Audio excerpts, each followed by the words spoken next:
Hi there, I'm Mary Susie from Bead Me a Story, and thanks so much for joining me today for these 4th of July earrings.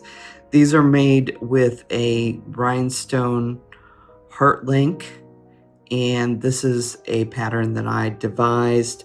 We'll be making these earrings both front and back.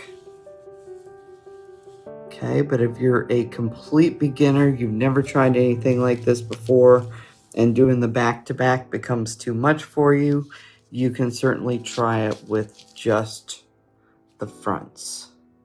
Okay, and the only downside of that is that the back of your earring is not going to be as pretty as it could be, but learning these skills is definitely, they are small and tedious, and they can take a little practice to get good at. So I like to, on occasion, just show you some of the foundational basics of mounting rhinestones onto jump rings and how I use them. This is not really chainmail. The part where I'm linking everything together is chainmail, but the bead work that we're doing in this and the Monty work is something all its own. It's very small, very shiny, very hard to see.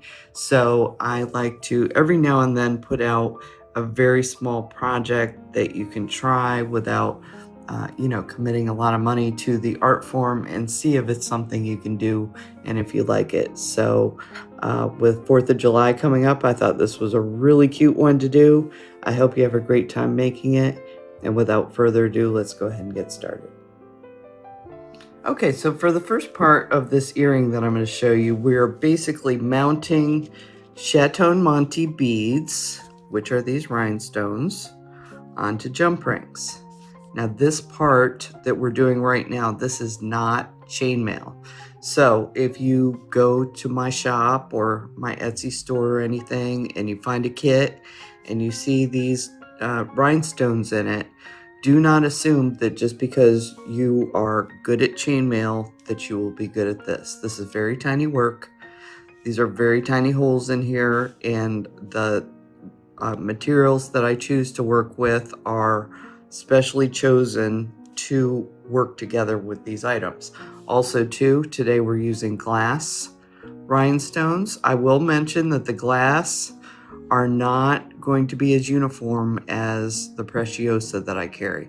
So you can use Preciosa rhinestones or you can use glass rhinestones. Either one is fine. Just keep in mind that if you're using glass, there may be a few that just aren't going to work, whereas the Preciosa is going to be pretty uniform. Not 100%. Probably I'd give them a 95%. Occasionally I get a setting where it's difficult to get through the holes. But until you learn this basic skill of mounting the Chateau Montes onto the rhinestones, you just won't know, you just won't get a feel for it. And this is very small work, and it's difficult to see, so you need to have good eyesight to work with all these sparkly items together at one time. All right, so I am turning my Chateau Monte basically upside down or to the side, and I just want you to see that there's 4 holes in the back of this metal setting that the rhinestone is sitting in. So what you want to do is make sure that when you are putting your jump ring in, that this leading prong of the jump ring is at a straight angle with the hole. It's going straight into the hole, okay? Because this is a round shape, you don't want to be kind of coming in from the side and it's not matching up. You need to make sure that this is going straight in through the hole. Boy, this one really wanted to find its way to the next hole. Okay, so straight into the hole, and then I let the rhinestone just kind of tilt until it finds its way out the hole that is around the corner from it, okay? And that'll kind of happen naturally. Now, what we want to do with this one is we have one of our Montes on. When we pick up this next one, we want to make sure that everything's going to be facing in the same direction. And I'm going to do the same thing. I'm going to go in through the hole. I'm going to come around the corner and out the next hole. So you can see I have 2 Montes on this one jump ring. and then I'm going to close. Okay, so when you're closing, I try and get down on the jump ring as far as I can, as close to the rhinestones as I can. I'm shooting for, if my jump ring was a clock, I'm shooting for 3 o'clock and 9 o'clock. I'm not closing way up here at the top, and I don't have my hands in a contorted manner. My elbows are down at my sides. I'm relaxed, and I am closing it not just in a back and forth motion, but I'm also pushing the tips of this jump ring together as I close. Okay, and I'll show you this again. So now I'm going to take one of my red jump rings, and I'm going to put a red jump ring on either side of this. You can see the sample that's over here that's finished. And so now I just want to pick up the work. Now it's almost like it has a handle to it because there's 2 of them linked together. There's a little bit more to grab onto. And I'm going to go straight into this hole, let the rhinestone tilt, and come around the corner and out the next hole. And again, what we're doing right now, this is not chainmail. This is kind of, I'd call this more, beading on jump rings than I would chainmail. Okay, so now I've got my second red jump ring. Now I need to just pass through the other side. So I'm just going to turn the work around. I'm going to go into the hole that's closer to me. So even if you're doing left-handed, you're just like working away from yourself. Now this is a very challenging hole that I've got here, so let me see if I can get in there. If I can't, and I wanted to show you this, if I can't, I'm going to take this Monty off because one of the holes is corrupt. I'm using glass Chateau Montes, so if you use Preciosa, you're going to find everything to be much more uniform. But because I have glass pave beads, I wanted to do this with glass rhinestones. Okay, so you saw I took that off and I just put a new one on. It happens. Okay, now I'm going to go into this hole, let it come around the corner and out the next hole. It will become as easy as that. But as I said, if you cannot see well, if you can't see close up really well, this might not be the art form for you because this is very tiny and very shiny at the same time. So it can be very difficult to see. I do have some larger size rhinestones. I have a few projects that you can do with those and they might be easier, but good eyesight is kind of an imperative for mounting these. Okay, so real quickly, now I'm going to move a little bit faster. I'm going to take my center rhinestone of my next unit.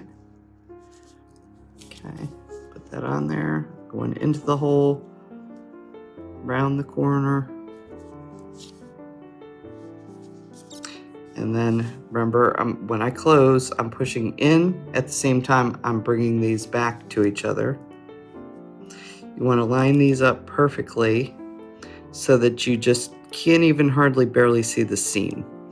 And when you use colors, you're going to see the seam a little bit more. So it is a judgment call.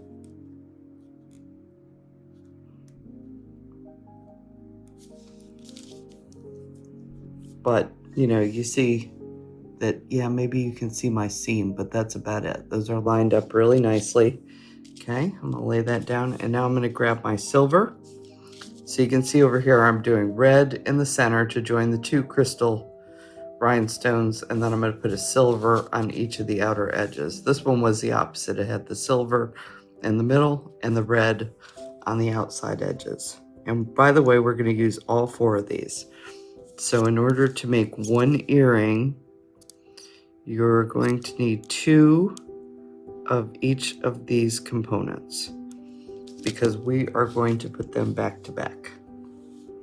Okay, and here is my last rhinestone. So just to repeat this one last time, get that leading prong to go straight into the rhinestone. Let it come around the corner You're going to kind of tilt the rhinestone up and down. You don't want to use force. You just want to let it find its way out that next hole. So it's all about angles. You know, we're putting round through a square, so it's just about angles and getting those to match up nicely. Okay. And then I'm just making sure that my rhinestone, or that my jump ring is closed nicely. Okay. So we have now 2 of these with the crystal rhinestones, and I have 2 of these with the red rhinestones, and you'll notice I already put my ear wire out here. Okay, so what I'm going to do is I'm going to flip this one to the back side, and this one is going to be on the front side. So we're just creating a back-to-back situation here. Now the first thing I'm going to do is actually pick up my earring wire, and I'm going to bend this over to the side. I'll get it to meet up when we close it, but I want to pick up this one that's backwards first and facing away from me, and I want to put it onto the ear wire that way, so that if I was looking at this as an earring, I would be seeing the back side. And then I want to pick this one up. You notice I'm going through the center hole of this, and that one is facing front. So this is going to create a back-to-back scenario for your earrings so that the back side looks just as good as the front. And it also makes the earring a little bit more dimensional to match up with the larger pave bead that we're going to put at the bottom. Okay, so this is what that looks like. Okay, and it's all wonky. Things aren't going to match up because they're only hanging off of one jump ring on each of these components. So here's what's going to happen next. I'm bringing in 2 red jump rings, 2 for either side of my earring. And what's going to happen is we're going to take one of these and we're going to connect through both of these red jump rings on this right side, and it's going to get connected to the red jump ring that belongs to these crystal colored components that we created. So we're going to do this by passing through the center red jump ring that belongs to these, and we're going to go through both of them. So I think I'm going to grab that part first, and I'll kind of show you what I'm talking about. Now, once again, we want a back side and a front side so that our earring will be 3-dimensional. So I'm picking up the first rhinestone component, and notice that my rhinestones are facing to the right. So when I pick this one up, I want them facing to the left. So you can see these are back to back on here. Now I'm going to pick up this earring part, and by letting gravity kind of do its work, I'm going to be able to see which jump rings are on the right and the left. So I'm going through the right ones first. I just want you to see that I passed through 2 red jump rings. And then I'm going to close our jump ring. Now I'm going to grab the earring wire again, so that again gravity can kind of pull everything down into a line. And then I'm going to do the exact same thing with the second red jump ring. You can see I'm going through the 2 red that belong to the crystal components, and then I'm going through the 2 red that are on the right hand side of the light cyan or red crystals. Okay, and then I'm going to close this jump ring. So that's one side, and you can see that we've got 2 more jump rings sitting here, and I'm going to connect these jump rings to these same 2 jump rings belonging to the crystal unit. So I'm going through the red, and I'm coming up to the left hand side red, or I'm going through the left hand side 2 red jump rings and down to these center ones. Either way, whichever way it works out that's easiest to reach it is the way that you want to do it. Okay, so let me try this. So I'm going through, you can see that's 2 jump rings. And then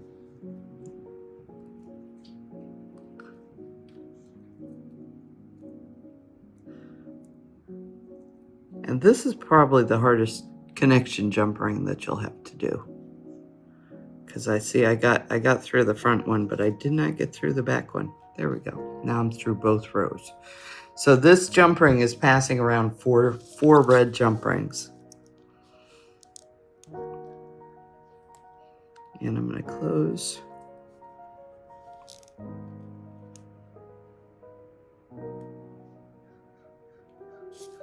Okay.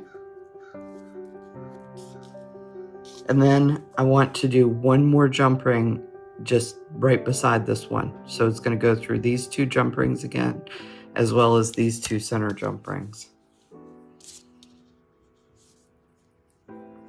And this time I might shoot for might go through the center jump rings first.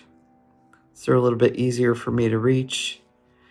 And then I'll go through these outside 2 jump rings.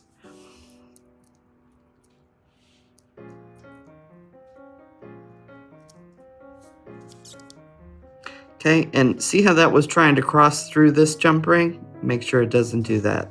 This should just be sitting beside it. It should not be crossing through it. And then we're just going to close this jump ring. Okay. All right, so that's probably the hardest part that we now have done. And you can see now, I'll hold this. The earring wire is really getting in the way. Now, I'm looking at this and I'm just making sure that these are all going through all 4 jump rings. That second side was a little bit more challenging. And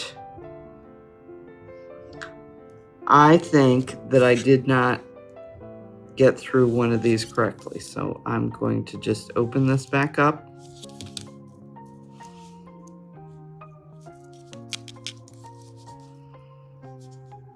Okay, and I'll start with the center rings and the 2 up here. So I don't know if you guys caught that when I did it, but I did not catch all 4 jump rings somehow, and I didn't see it, but that's why I'm redoing this. Okay, and I could tell because everything wasn't laying flat. It was a little wonky.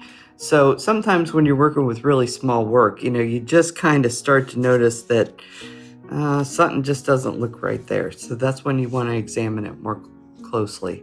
Okay, so you can see our first section, and this is almost the shape of a heart up here with the red. And that's why we had that red in the middle, so we can make it look almost like a heart pattern. And now for the next one, we're going to do something a little bit different. So with our silver jump rings, we don't have anything to connect them to below. So what I'm going to do is I'm just going to connect 2 jump rings on either side, and then we're going to connect it afterwards. And for some reason, I'm shy 1 jump ring, so go ahead and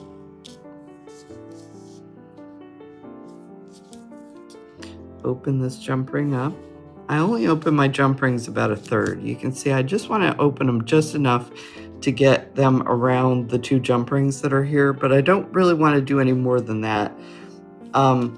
If you open your jump ring too much, it'll warp it and you won't be able to get it back to like a circular situation again.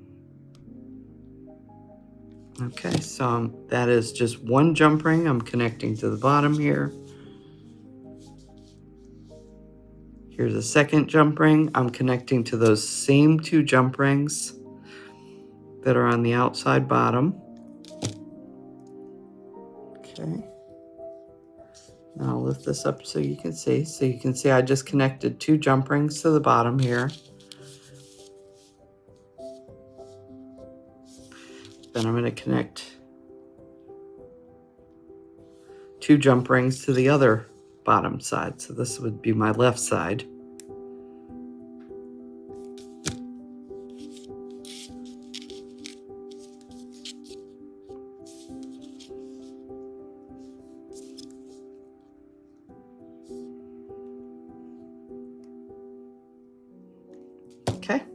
And there you have it. Okay, so this is basically the whole rhinestone portion is done. And now we're gonna just use one jump ring at the bottom, and I'm gonna use a silver. So once again, I gotta get out a new silver. And then we're going to do on that, I'm gonna use a blue jump ring on each of these little flower beads. And then we're gonna have our center part connect here too.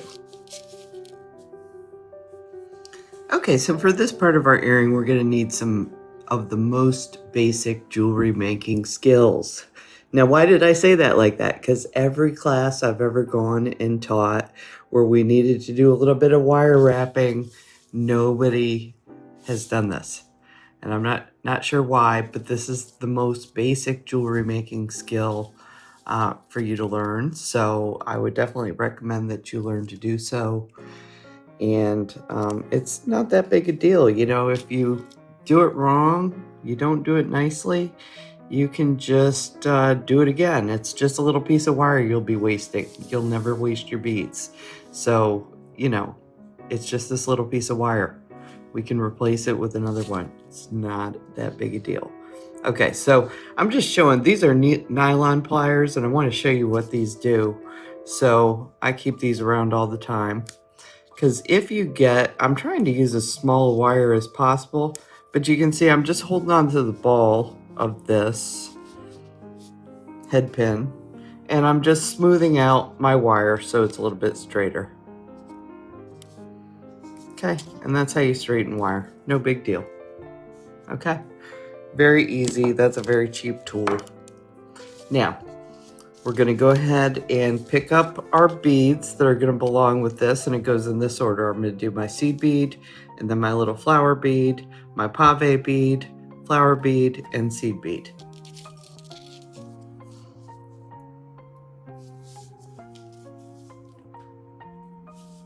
Obviously, this is the absolute simplest part. So these are glass pave beads, not Swarovski, but you can get Swarovski. And I wouldn't get Swarovski until you master these skills.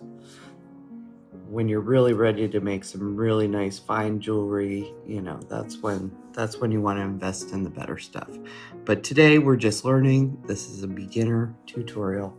Okay, so I have all these on, and here is how I do the wire wrapping part. And this is the part that I'm saying, for some reason, people just don't want to learn to do this, but it's really basic and easy. And we're going to cover it up, sort of, so people aren't even going to see the wire wrapping anyway. So these are my 450B ends, and these are a tweezer bent nose plier. And these make working with wire very easy because they have such tiny tips. They're really nice.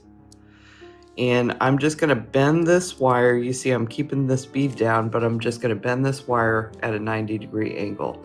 And I use these tiny tweezer nose pliers to do it because they just are small and make it very easy. Now I'm gonna take my round nose pliers. I happen to be using Xuron round nose pliers, but you can just use the cheapy craft store kind, that's fine.